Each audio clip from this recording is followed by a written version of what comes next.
অমিত শাহ এসেছেন, গেছেন কর্মী সভায়। নেতাজি ইন্ডোর রাজ্যের একটা অডিটোরিয়াম, সেইখানে বিজেপির কর্মী সভা হলো। এটা কিন্তু লক্ষ্য করবেন, বাংলায় আসছেন, রাজ্য সরকারের একটি স্টেডিয়াম, সেখানে কর্মী সভা করার পারমিশন কিন্তু রাজ্যের সরকার দিচ্ছে।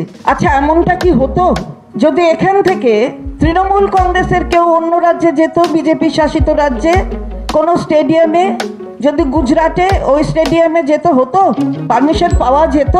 এই প্রশ্ন তো জাগছে, কারণ এই রাজ্যের সরকার গণতন্ত্রে বিশ্বাস করে। আমাদের নেত্রী গণতন্ত্রে বিশ্বাস করেন, আর বিশ্বাস করেন যে বহু দলীয় তন্ত্র আমাদের সংবিধানের। তাই অনেকে আসবেন, নিশ্চিতভাবে অন্যেরা তাদের কথা বলবেন, যখন প্রশাসনে আছে তখন তাদের সেই জায়গাটা করে দিতে হবে।